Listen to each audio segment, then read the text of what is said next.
time and slowly rips the universe apart.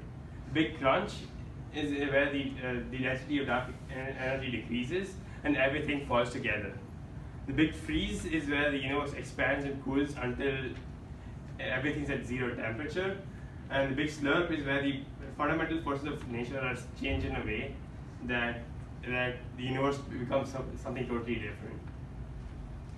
In 2003, a group of scientists came up with a theory on how the universe could possibly end called the Big Rip.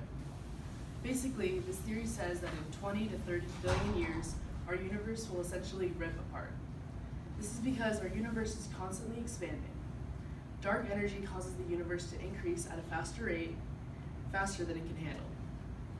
To put it in real-world eyes, imagine a speeding car going 10 miles per hour faster for each mile it travels. The rate of acceleration gradually increases until it goes 10 miles per hour for each half mile it travels, then quarter mile it travels, and eventually every foot it travels. Ultimately, the front and back bumpers will tear apart from each other and then rip apart themselves. But why? How is this possible? Well, this theory is based on the fact that on top of the expanding universe, dark energy is also expanding. As said earlier, dark energy is a repulsive force that counteracts gravity and causes the universe to expand at an accelerating rate. It makes sense. If dark energy is expanding, then the rate the universe is expanding increases drastically. For the Big Rip to occur, the forces of dark energy must overcome the forces of gravity. As dark energy increases in magnitude, galaxies get further and further away from each other. When their distances are too large, they become gravitationally unbound. When dark energy gets even larger, the stars on the outskirts of galaxies will begin flying off. When dark energy is 200 or 300 times its present value, the sun will also fly off and be torn away from our galaxy.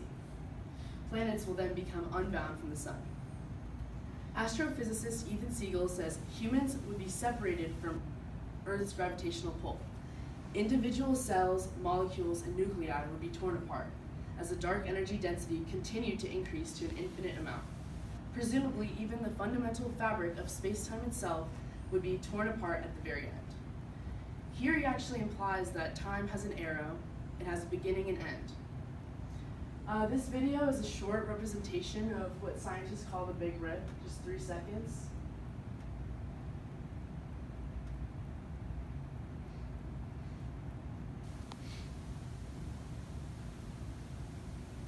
As you can see, it's not the most comforting theory, but it's based on the idea that dark energy is increasing. But there is a theory that says that dark energy decreases after a certain amount of time, which will result in the Big Crunch.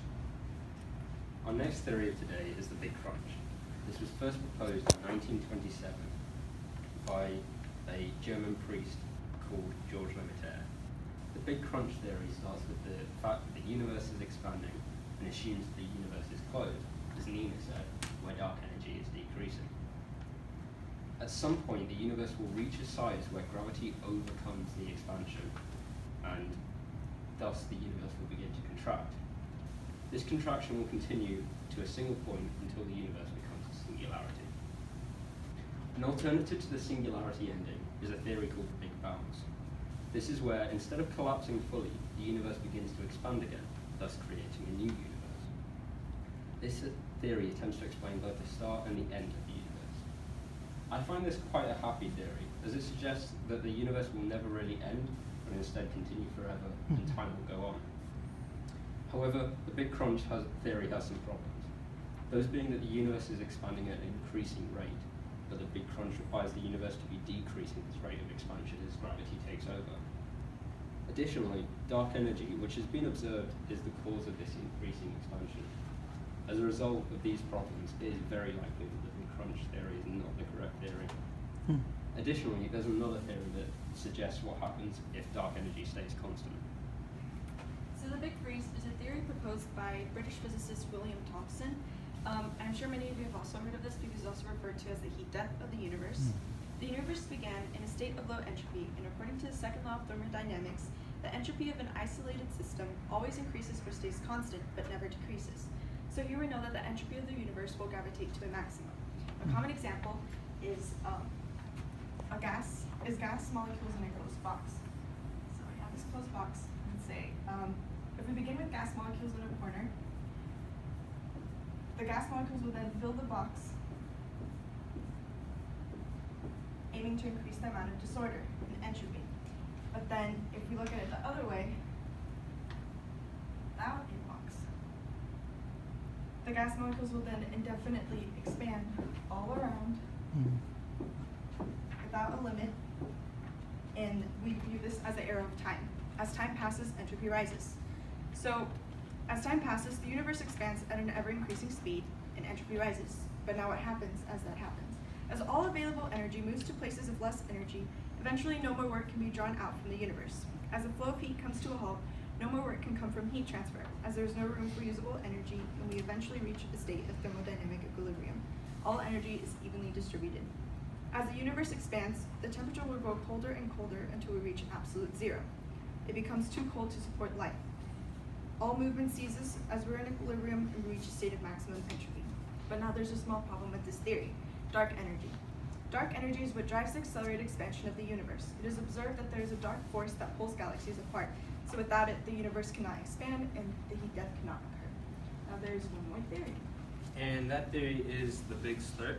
So the Big Slurp is actually the most recent theory and quite different when compared to the other three theories. It was theorized in 2012 by a group of physicists in Switzerland after discovering a particle similar to the Higgs boson particle.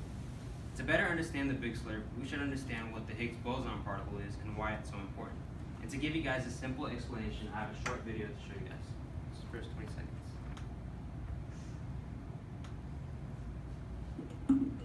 The Higgs boson.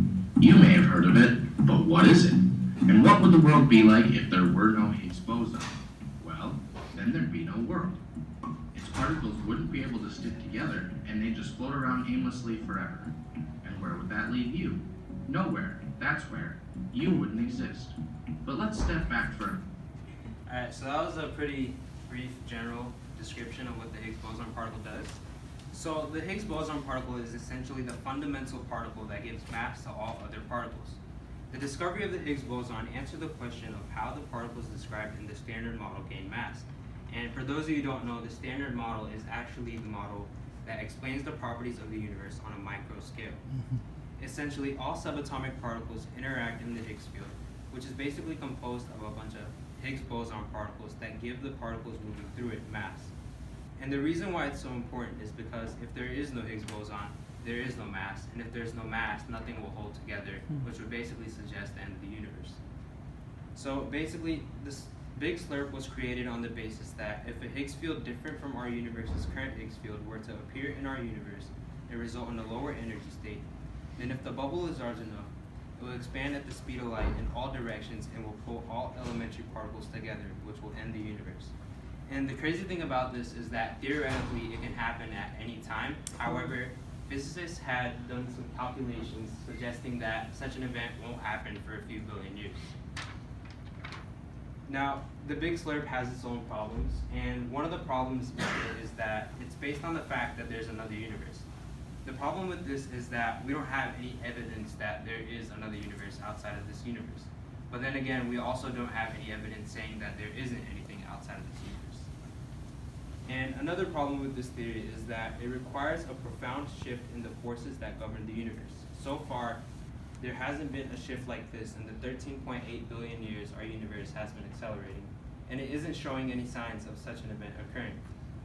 Now, as we know, the end of the universe is also linked with the end of time. Specifically, the Big Slurp is related to time in the sense that there's a possibility of multiple universes.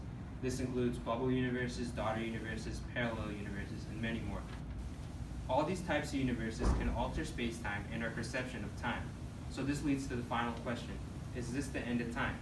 And the answer to that is that if there is no universe, there is no time. So what do these theories mean about time? So most of these theories suggest that the world is constantly moving to a state they cannot recover from. It's always going towards an end from which the universe cannot begin again. So this seems to tell me that the universe has a definite beginning and end, and there is a time that's actually flowing in a direction. And Also, this theory seems to show that time exists independently of humans. It's not just something that we feel. That time can have very real consequences on things that are not humans, or what humans can possibly see, because humans aren't guaranteed to survive that long. So, so what do you think is the best theory for the end of the universe? Could we have a show of hands? So what about the Big Rip? How about the Big Crunch? How about the Big Freeze? And the Big Slurp? Okay, so as a group, we have come to a consensus that we think and we believe that the Big Freeze is the most credible, as it is the oldest and it is most plausible according to the thermodynamic laws. Thank you for listening.